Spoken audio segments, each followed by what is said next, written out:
Isinusulong ni Senador Coco Pimentel ang pagbuo ng isang boxing commission para na rin sa pangangalaga at kapakanan ng mga boksingero sa bansa.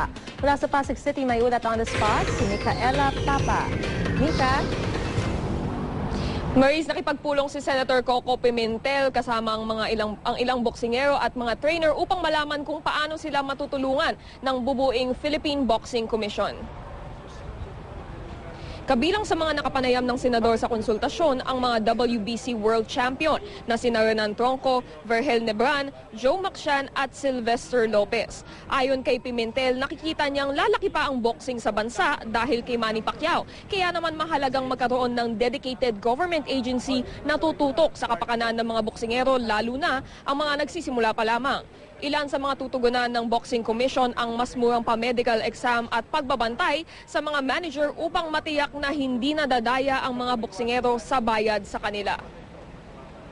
Ito pong mga professional boxers kung nag-uumpisa, 1,000 pesos per round lang pala ang compensation nila. So let's make all of these regulations meant for their own good also affordable to them. Maris, ayon kay Senator Pimentel, plano nilang ihain ang panukala para sa Philippine Boxing Commission kapag nagsimula na uli ang sesyon sa Senado. Si Sarangani Representative Manny Pacquiao naman ang magpa-file ng corresponding bill sa Kongreso. Yan ang latest mula dito sa Pasig. Balik sa iyo, Maris. Maraming salamat, Micaela Papa.